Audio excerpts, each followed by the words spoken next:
আসসালামু আলাইকুম এভরিওয়ান, কেমন আছো সবাই? আশা রাখছি তোমরা অনেক বেশি ভালো আছো। আজকে আমি তোমাদেরকে চুয়েট 4-5 সেশনে আসছে এরকম একটি নৌকা নদীর ম্যাথ করে দেখাবো।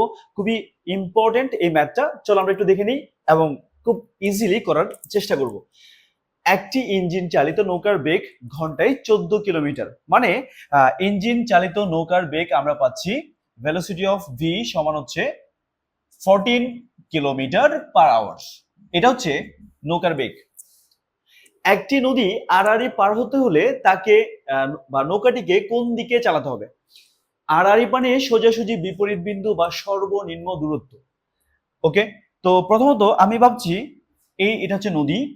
আমি নদীটাকে আলাদা করে সিলেক্ট করলাম। তো নদীতে স্বাভাবিকভাবে স্রোত আছে। নদীতে স্রোতের বেগ আমি এদিকে ধরলাম, এটা হচ্ছে নদীতে স্রোতের বেগ, অর্থাৎ স্রোতের বেগকে আমি এই সাইডে দিলাম। এটাকে আমি পি ধরলাম, স্রোতের বেগকে পি ধরলাম। আর নৌকার বেগকে আমি কিউ ধরতে পারি, তাতে কোনো অসুবিধা নাই। এখন কথা হচ্ছে এখানে একটা বিন্দু পাচ্ছি এ, ঠিক আড়াআড়ি বিপরীত বিন্দু পাচ্ছি বি। নৌকা চাচ্ছে আড়াআড়ি বিপরীত বিন্দু বিতে গিয়ে পৌঁছাতে। দেখো এখানে কিন্তু স্রোত আছে, যেহেতু স্রোত আছে নৌকা কখনোই এ বি বরাবর চালাতে পারবে না। যদি এ বি বরাবর চালানো হয় তাহলে নৌকা কখনোই বি বিন্দুতে পৌঁছাবে না। সেজন্য যদি বি বিন্দুতে পৌঁছাতেই হয় নৌকাকে অবশ্যই স্রোতের সাথে একটু এই সাইড বরাবর নৌকা চালাতে হবে। আমি মনে করছি স্রোতের সাথে যদি আলফা কোণে নৌকা চালানো হয় তাহলে বি বিন্দুতে গিয়ে নৌকাটা পৌঁছাবে। আর এক্ষেত্রে নৌকার বেগকে আমরা কিউ দ্বারা প্রকাশ করেছিলাম। ওকে, এখন তোমরা যদি একটু ভালো করে খেয়াল করো, এই বিন্দুতে অ্যাট এ টাইম দুইটা ভেক্টর কাজ করছে। একটা হচ্ছে স্রোতের বেগ আর একটা হচ্ছে নৌকা তার নিজের বেগ। দুইটা মিলে একটা লব্ধি সৃষ্টি হবে, আর ওই লব্ধিটা অবশ্যই এ বি বরাবর। তার মানে এ বি হচ্ছে পি এবং কিউ এর লব্ধি।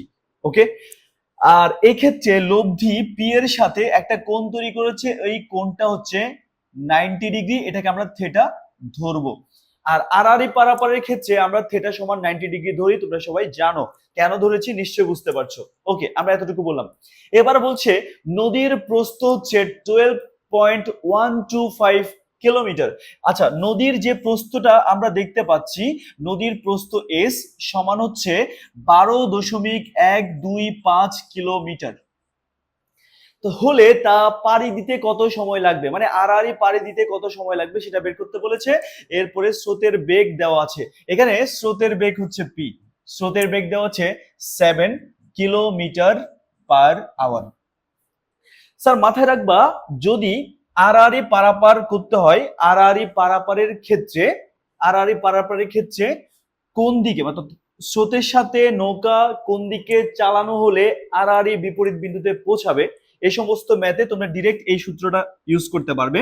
আলফা সমান cos inverse minus P divided by Q. P হচ্ছে স্রোতের বেগ, কিউ হচ্ছে নৌকা বা সাঁতারুর বেগ, আর আলফা হচ্ছে স্রোতের সাথে সাঁতারুর মধ্যবর্তী কোণ।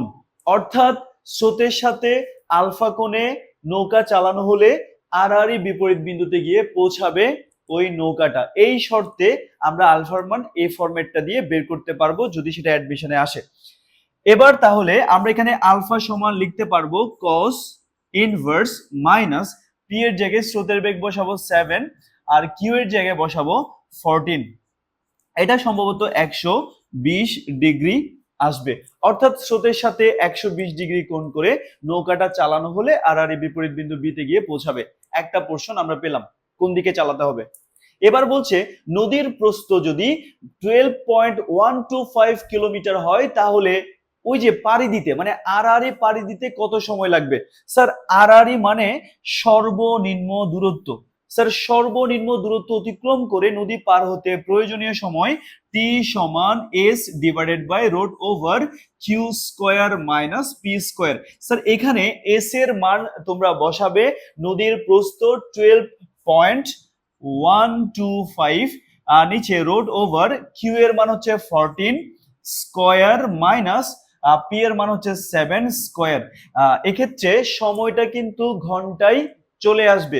মনে রাখবা যদি এটা কিলোমিটার পার আওয়ার আছে, এটাও কিলোমিটার আছে সেক্ষেত্রে ইউনিট চেঞ্জ করার কোনো দরকার হবে না। আর এখানে সময়টা আসবে আওয়ারে।